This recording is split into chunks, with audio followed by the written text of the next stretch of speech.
The massive viewing window of the space station showed Earth hanging like a blue jewel against the darkness of space.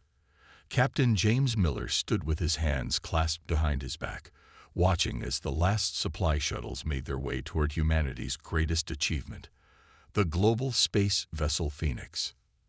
The ship stretched out before him, its 15 kilometers of gleaming metal and composite materials catching the sunlight.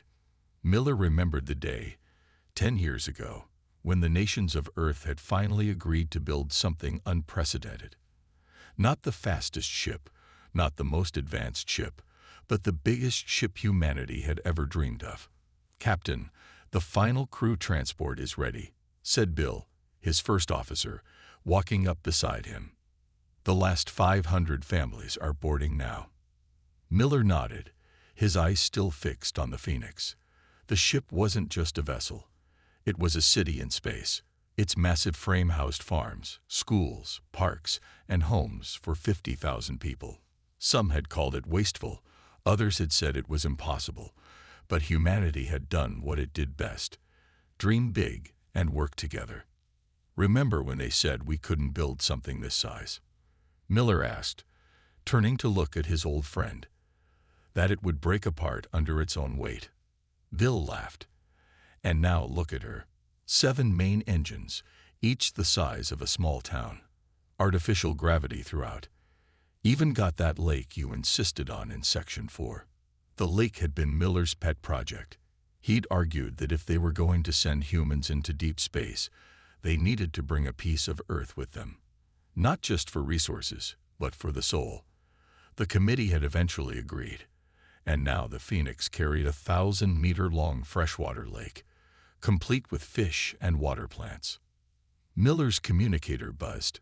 "Captain, engineering reports all systems are green.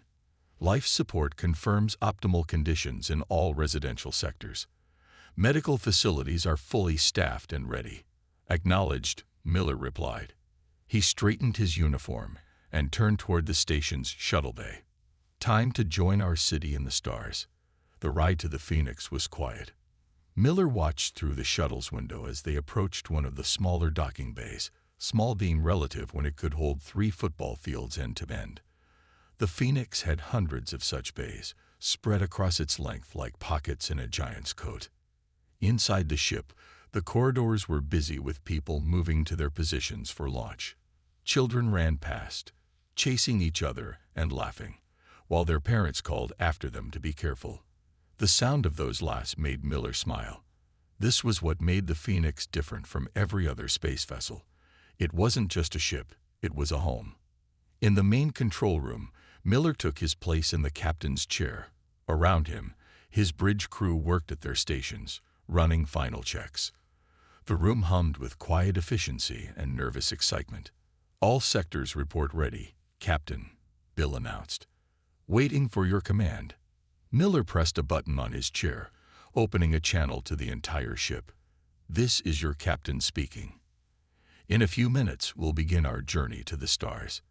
This ship carries not just our bodies, but our hopes, our dreams, and our way of life. We're not leaving Earth behind. We're taking it with us." He paused, looking at the faces of his bridge crew. Some called the Phoenix too big, too ambitious. They said humans should build small and fast, like our probes and satellites.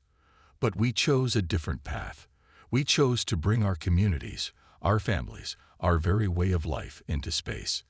Today, we prove that humanity's greatest strength isn't in copying what works for others, but in finding our own way. "Main engines starting," called out the engineer. The deck hummed beneath their feet as the massive engines came to life. "Take us out," Miller ordered. Ahead slow. The Phoenix moved forward, its bulk graceful despite its size. Support vessels dropped away as the massive ship cleared the construction dock. Cheers erupted across every deck as the ship's speed built steadily. From the observation decks, thousands watched their homeworld grow smaller. In the gardens, farmers tended their crops. In the schools, teachers prepared for their first classes in space. And in the lake area, fish swam, unaware they were making history. The Phoenix had begun its journey, carrying a piece of humanity into the unknown. Not as explorers or conquerors, but as themselves, a community among the stars. 6 months into their journey, life aboard the Phoenix had settled into a comfortable routine. The massive ship cut through space like a small city drifting among the stars. In the ship's main science lab, Kate Weber stared at her sensor readings with growing excitement. For the third time in an hour, she checked the data, hardly daring to believe what she was seeing. "Computer, run the analysis again," she said, her fingers drumming on the desk. The holographic display flickered, showing the same pattern she'd been studying. Something out there was reflecting their scanned signals in a way that nothing natural ever could. She reached for the communication panel. "Science lab to bridge. Captain Miller, you need to see this." 20 minutes later, the ship's senior staff crowded around the main display in the science lab. The hologram showed a cluster of geometric shapes floating in space, about 2 light days from their current position. "Those patterns are too regular to be natural," Kate explained, pointing to the structures. "And look at this energy signature. Whatever it is, it's using power. A lot of it." Captain Miller leaned forward, his eyes fixed on the display. "First signs of alien intelligence," he said quietly. "After all these years of searching. The structure appears to be about 3 kilometers long," Kate continued. "The energy readings suggest advanced technology, far beyond anything we've developed." Bill, the first officer, crossed his arms. "It's not on our planned route. Changing course would add at least 2 months to our journey." 2 months to make first contact. Miller smiled. "I'd say that's worth it. What do you think, Tom?" Tom Baker, the communications officer, nodded eagerly. The Phoenix's communication array was built to handle any possible first contact scenario. "We're as ready as we'll ever be." The word spread quickly through the ship. In the residential sectors, people gathered in community halls to discuss the news. Children pressed their faces against viewing windows, even though the alien structure was still far too distant to see. In the ship's main garden dome, farmers continued their work, but now their conversations centered on what alien vegetables might look like. In the schools, teachers quickly adapted their lessons to include discussions about potential alien civilizations. The Phoenix began its course change, its massive engines firing precisely to alter their trajectory. Despite the ship's enormous size, the change was so gentle that most of the crew barely noticed. In the lake area, the water rippled slightly, and fish swam on, undisturbed. As they drew closer, the ship's sensors revealed more details. The alien structure wasn't just a single installation, but a complex network of interconnected platforms and stations. Each piece moved with precise coordination, like a dance in space. "Energy readings are increasing," Kate reported from her station on the bridge. "I think they've noticed us." "Hard not to notice something our size," Bill muttered. The Phoenix was 5 times larger than the alien structure, its bulk impossible to hide. The first sign of direct alien awareness came 3 days later. A signal reached their communications array, containing mathematical sequences, the universal language of space. Tom worked tirelessly at his station, analyzing the patterns. "It's definitely a greeting," he announced. "They're using math to establish basic communication, but there's something else in the signal. I think they're confused." "Confused?" Miller asked. "About what?" "Based on these patterns, they're trying to understand our size. Their signals keep requesting confirmation of our dimensions, as if they think our initial data must be wrong." Miller chuckled. "Well, I suppose we are a bit larger than they expected. Send them confirmation, along with images of our ship. Let's be completely open about who and what we are." The response came faster this time. The aliens had shifted to more complex mathematical patterns, trying to establish a fuller range of communication. But their signals carried an unmistakable tone of surprise, perhaps even concern. "They're inviting us closer," Tom announced, his eyes scanning the incoming data. "But they're also requesting information about our propulsion systems, our crew size, our purpose." "Tell them everything," Miller ordered. We came out here to meet new civilizations. No point in being shy about it. As the Phoenix moved closer to the alien structure, its massive form casting a shadow on the distant stars, the crew prepared for humanity's first meeting with alien life.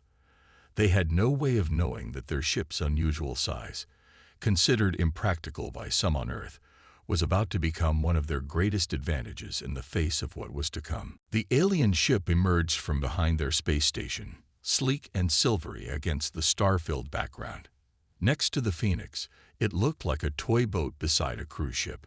Tom Baker watched from his communications station as the vessel approached, its surface gleaming with strange lights.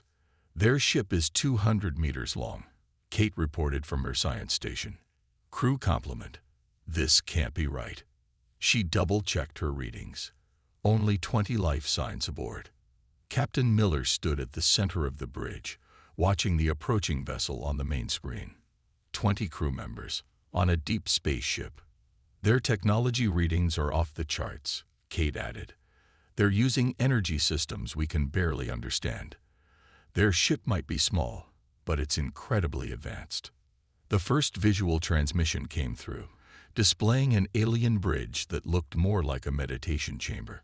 The aliens themselves were roughly humanoid, with smooth silvery skin and large eyes. Their captain, or leader, stood at the center of the image. Translation matrix is running, Tom announced, his fingers dancing over his console. They're speaking. Got it. Audio coming through now. The alien's voice filled the bridge, translated into clear English. Greetings, enormous vessel. We are the collective. Your ship's size has caused much discussion among our people. We did not expect such inefficiency from a spacefaring race. Miller straightened his uniform and stepped forward. This is Captain James Miller of the global space vessel Phoenix. We represent Earth and humanity. What you see as inefficiency, we call bringing our home with us to the stars. The alien leader's large eyes blinked slowly. You travel with families. Children, gardens. This is most unusual. Our ships carry only essential personnel and automated systems. Would you like to see for yourself? Miller offered. We'd be honored to host you aboard the Phoenix. The alien crew accepted, though their transmission carried tones of what seemed like confused disapproval. An hour later, 6 members of the collective stepped through the airlock into the Phoenix. Their environmental suits were as sleek as their ship, making the human spacesuits look bulky in comparison. Miller led the tour himself, starting with the bridge. The aliens moved with careful grace, their movements precise and measured. They studied every detail with their large eyes, their expressions unreadable. Your control systems are quite manual, one alien observed, watching crew members working at their stations. Our ships are largely automated, far more efficient. The tour continued through the residential sectors. Children playing in a corridor stopped to stare at the visitors, then waved excitedly before running off. The aliens watched them go with what seemed like bewilderment. You permit recreational activities during space travel? Another alien asked, their tone suggesting they found the idea absurd. We don't just permit it, Miller explained. We encourage it. The Phoenix isn't just a ship, it's a community. When they reached the Garden Dome, the aliens fell silent. They stood at the entrance, staring at the vast space filled with trees, vegetables, and flowing water. Workers tended to crops while birds, brought along as part of the ecosystem, flew overhead. This is most wasteful, the lead alien finally said. All this space and energy for growing plants when synthesized nutrition would be more efficient. Miller smiled. These gardens provide more than just food. They give us clean air, fresh water, and something just as important, a connection to our home world. The tour ended at the lake. The aliens stood at the viewing area, watching the water stretch out before them. Fish jumped, creating ripples across the surface. Families sat by the shore, some reading, others simply enjoying the view. Your species is strange, the alien leader announced. You build massive ships that waste space and energy. You bring children and animals on dangerous space missions. You maintain unnecessary natural environments." They paused, head tilting slightly. Yet our sensors indicate high crew morale and exceptional mental health readings. "This requires further study." Miller nodded. "We'd be happy to share our knowledge, and perhaps we could learn from your advanced technology as well." "The collective must discuss this," the alien leader replied. "Your approach to space travel goes against all accepted principles of efficiency. Yet, there may be aspects we had not considered." As the aliens prepared to return to their ship, a child's paper airplane glided through the air, landing at their feet. The alien leader picked it up carefully, studying its simple design with an expression that might have been curiosity. Miller saw a hint of possibility in that small moment. Maybe the meeting of their two species would teach both sides that there was more than one way to reach for the stars. The mood aboard the Phoenix grew tense as more collective ships arrived. Within 3 days, 20 of their sleek vessels surrounded the massive human ship, each one bristling with advanced technology. The aliens had called an emergency council to discuss humanity's approach to space travel. In the Phoenix's main conference room, Captain Miller and his senior staff faced a panel of collective leaders. The alien ships transmitted their representatives through incredibly lifelike holograms, their silvery forms shimmering in the air. "Your vessel violates all known principles of efficient space travel," the lead council member stated. "The energy required to move such mass through space is wasteful. The space dedicated to non-essential activities is unprecedented. We must question whether humanity is ready for integration into galactic society." Miller looked at Maria Ross, his chief engineer. She stood up, carrying a simple metal box. "Before you make that judgment, let me show you something about human engineering." The aliens watched as Maria placed the box on the table. It opened to reveal a holographic display of the Phoenix's systems. "You see inefficiency," she said. "We see solutions you haven't considered." She pointed to the massive engines. "Yes, our ship needs enormous power to move. But these engines, they're not just propulsion. Their waste heat powers our hydroponic farms. The electromagnetic fields they generate help shield us from radiation. Even their vibrations are used to help circulate water through our systems." The display shifted to show the residential areas. "These non-essential spaces, they're what make long-term space travel possible for us. Humans need community, exercise, and connection to nature. Without them, we get sick, mentally and physically. Instead of fighting our needs, we built a ship that works with them." One of the collective members leaned forward, large eyes focused on the lake display. "Your water reservoir is especially wasteful. Stored water is heavy, dangerous if breached." Maria smiled. "That lake isn't just for recreation. It's part of our ship's balance system. When we need to make major course corrections, the water moves through channels in the hull, helping to distribute stress across the ship's frame. It's also our main radiation shield for the residential sectors. And those fish, they're part of our backup food supply and help maintain water quality." She brought up another display, showing the ship's massive cargo bays. Everything serves multiple purposes. These spaces can be converted into emergency housing, repair shops, or medical facilities. We can rebuild entire sections of our ship from raw materials we carry. We're not just a vessel, we're a self-sustaining colony. The aliens conferred among themselves in their musical language. Finally, the lead council member spoke again. "Your solutions are unusual, but they still seem primitive compared to our automated systems." Tom Baker, who had been studying the alien transmissions, spoke up. "With respect, we've noticed something about your automated ships. They're incredibly efficient at planned tasks, but when unexpected problems arise, they need to wait for new instructions from your central command. We've built our ship to be adaptable, just like us." A younger-looking alien stepped forward, their hologram flickering slightly. "Ships should be machines, not cities. Your approach defies all established principles of space travel." Maybe those principles need to be challenged, Miller said quietly. We're not trying to copy your methods. We're finding our own way to the stars. There's something else you should consider, Maria added. She brought up a new display, showing the Phoenix's construction process. Everything you see here was built by us, using materials we could find or make. We didn't start with advanced technology. We started with dreams and determination, and we built something that works for us.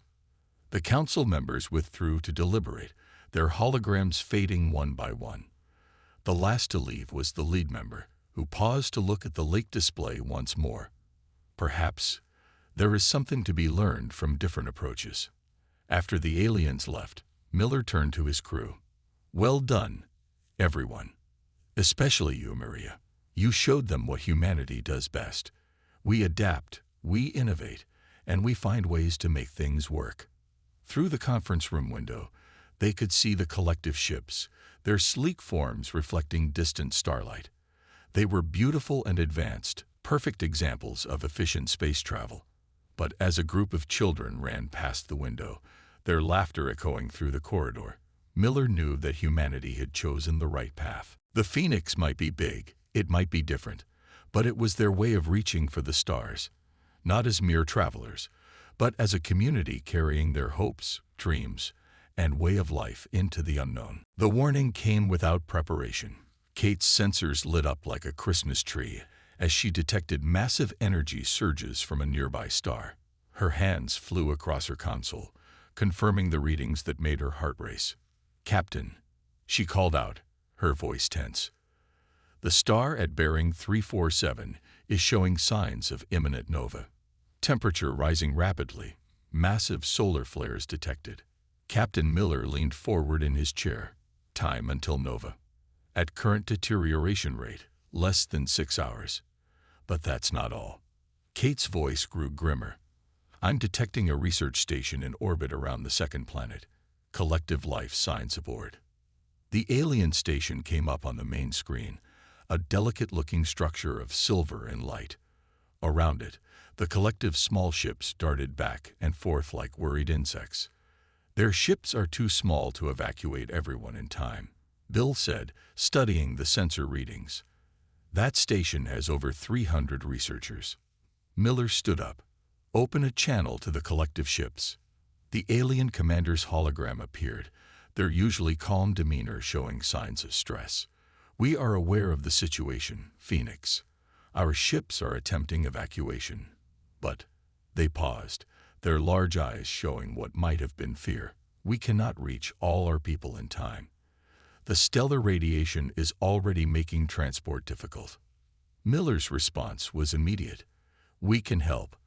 The Phoenix may be big, but that means we have space. Lots of it.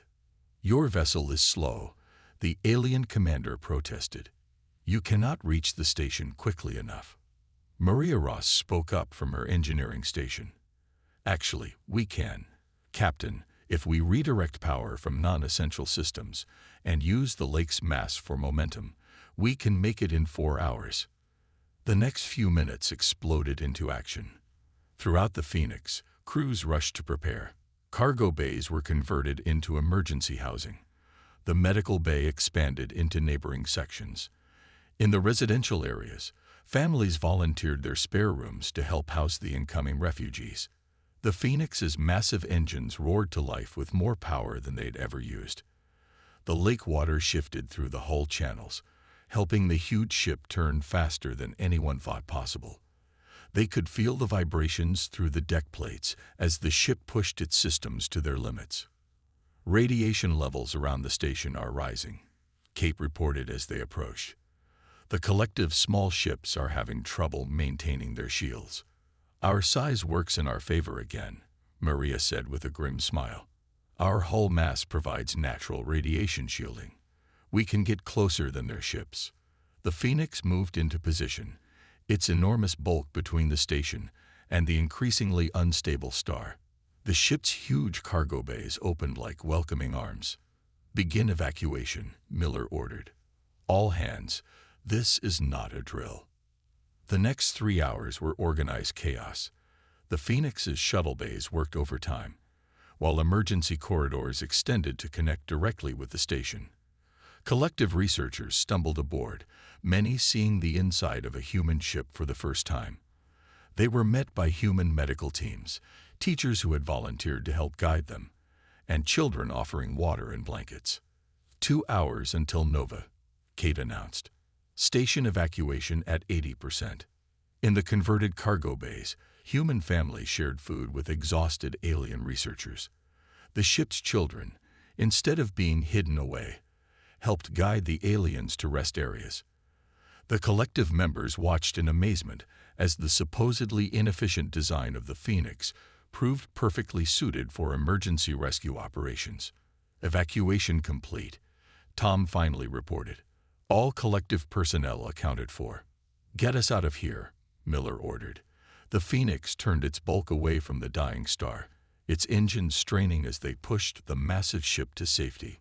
From the observation deck, humans and aliens stood together, watching as the star finally exploded. The Phoenix's thick hull easily absorbed the radiation and shockwave that would have overwhelmed smaller ships. The alien commander approached Miller, their silvery skin reflecting the light of the nova. "We were wrong," they said simply. "What we saw is wasteful. It saved our people today. Your ship's size, your crew's adaptability, your way of building community. These are not weaknesses. They are strengths we had not recognized." Miller watched as human children showed their new alien guests how to make paper airplanes in one of the cargo bay shelters.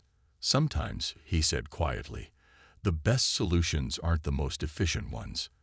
They're the ones that remember we're all people, human or alien, and we're all in this together." 3 days after the rescue, the Phoenix had become a strange but wonderful mix of human and alien life. The collective researchers, originally shocked by the ship's design, now explored its spaces with growing curiosity. Their presence had transformed the massive vessel into a floating cultural exchange program that nobody had planned for. In the main garden dome, a group of alien scientists stood among the tomato plants, their instruments forgotten in their hands as they watched children play hide and seek between the rows. One of the younger aliens turned to their elder, speaking in their musical language. "Yes," the elder responded, "perhaps there is value in teaching young ones while they play. Their minds seem more open this way." Nearby, Maria Ross worked with a team of collective engineers. They had set up a temporary lab where they studied the Phoenix's water recycling system. The aliens had initially dismissed it as primitive, but now they saw how it worked together with the ship's other systems in ways their advanced technology had never considered. "Your ship's systems are interconnected like a living thing," one alien engineer observed, watching the water flow through transparent pipes. "Each part supports the others. We build our systems to be independent, believing it more efficient, but perhaps we miss opportunities for synergy." In the converted cargo bays, which still housed many of the rescued researchers, something unexpected was happening. The spaces had evolved into impromptu cultural centers. Humans shared their food, music, and stories, while the aliens demonstrated their advanced computing techniques and shared tales of their own distant worlds. Tom Baker spent hours with the aliens, learning more about their language and culture. "They're not so different from us," he told Captain Miller during their daily briefing. "They value efficiency because their species evolved on a resource-poor world. Every waste meant possible extinction. It's not just technology for them, it's survival." Miller nodded, watching through his office window as an alien child, the first they'd seen, cautiously accepted a paper airplane from a human girl. And now they're learning that there's more than one way to survive. The ship's lake had become an unexpected center of attention. Alien scientists spent hours studying how it functioned as both a recreational space and a vital ship system. They were particularly fascinated by how the humans had created a complete ecosystem in space. "Your lake helps maintain crew mental health," an alien psychologist noted during a meeting. "Our ships focus on physical efficiency, but we see now that mental well-being requires inefficient things. beauty, recreation, connection. In the school sections, human teachers worked to incorporate lessons about collective culture, while alien researchers sat in on classes, amazed by the human approach to education. They watched as children learned through play, discussion, and hands-on experiments, so different from their own rigid, efficiency-focused teaching methods. The Phoenix's medical bay became another point of cultural exchange. Alien doctors studied human holistic healing approaches, while human medical staff learned about advanced collective treatments. Together, they began developing new methods that combined both species' knowledge. "Your medical philosophy considers the whole person," an alien healer observed. "Body, mind, and spirit. We focused so much on physical efficiency that we sometimes forgot about emotional healing." Even the ship's massive size, once criticized as wasteful, proved its worth in unexpected ways. The space allowed for cultural misunderstandings to be resolved without tension, gave everyone room to adapt at their own pace, and provided quiet corners where both species could retreat when overwhelmed by their differences. One evening, Miller found himself in the observation deck with the collective's lead scientist. They watched as a mixed group of human and alien children chased soap bubbles through the air, a human game that had fascinated the aliens with its simple joy. "We have learned much from you," the alien said quietly. "We thought advancement meant making everything smaller, faster, more efficient. But you showed us that true progress sometimes means making room for growth, for community, for joy." Miller smiled as a bubble drifted past. "And we're learning from you too. Your technology, your precision, your dedication to improvement. These are things we admire. Maybe the best path forward is one we make together." The alien watched a child's delighted face as a bubble landed on their nose. "Indeed, it seems the stars have much to teach all of us about the many ways to move forward."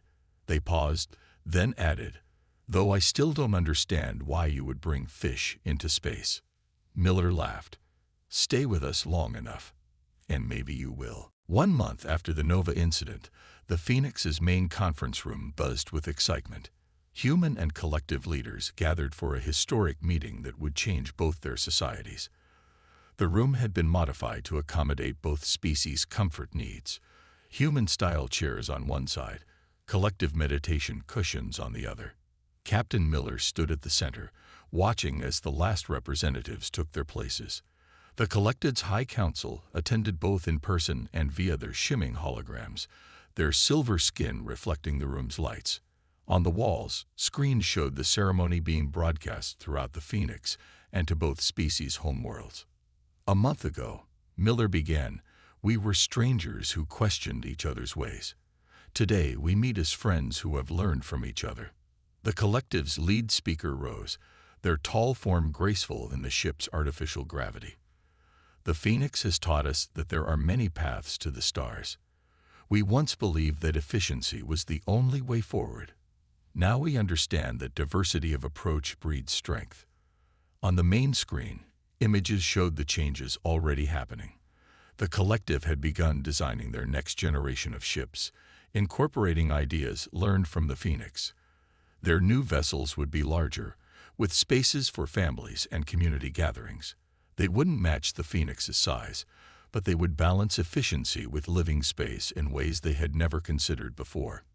In return, the Phoenix had been upgraded with collective technology.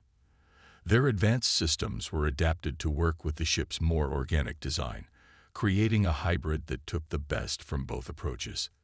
The engine room now hummed with a mix of human ingenuity and alien precision. "Our scientists have prepared a joint report," Tom Baker announced, standing next to his collective counterpart. "We're calling it the Phoenix Protocols, a new approach to space exploration that combines human adaptability with collective efficiency." In the ship's garden dome, alien botanists had already started experimenting with combining Earth plants with their own species, creating new hybrids that could thrive in space and provide food for both peoples. The garden had become a symbol of their cooperation, different life growing together, supporting each other. The lake, once seen as the height of human wastefulness, had been modified with collective purification technology.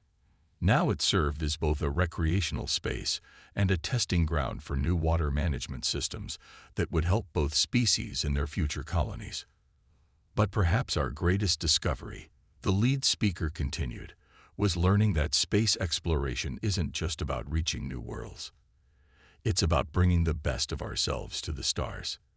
As if to emphasize this point, a group of children, both human and alien, entered the conference room. They carried a model they had built together, a new kind of ship that combined the Phoenix's community spaces with collective technology. The adults fell quiet, watching as the next generation showed them a future none of them had imagined. The Phoenix was just the beginning, Miller said, smiling at the children's enthusiasm. Together, we can build ships that are both efficient and alive with community. We can explore space not just as survivors or scientists, but as complete societies. The Collective Council formally announced their decision to establish permanent cultural exchange programs. The Phoenix would host alien families who wanted to learn the human way of space travel, while human crews would train on collective vessels to learn their advanced technology. In the ship's school, teachers had already begun a new curriculum that combined both species knowledge. Human children learned the collective's precise mathematics, while young aliens discovered the value of creative play and problem-solving. As the ceremony concluded, Miller stood at his favorite observation window. The Phoenix floated in space, surrounded by collective ships in a formation that would have seemed impossible a month ago. Inside the massive vessel, two very different species had found a way to learn from each other, to grow together. A small alien child approached him, holding a paper airplane. "Captain," they said in carefully practiced English, "would you show me again how to make it fly?" Miller took the paper creation, showing the child once more how to launch it. They watched together as it soared through the air, a simple human toy flying in the space between two civilizations. In that moment, Miller knew that both their species had found something greater than efficiency or comfort alone could provide. They had found a new way forward together. The Phoenix had started as humanity's greatest experiment in space travel. Now it had become something more. A bridge between civilizations, a prototype for a future where different species could share their strengths and overcome their weaknesses together. As the paper airplane landed softly on the deck, Miller realized that their journey to the stars had only just begun.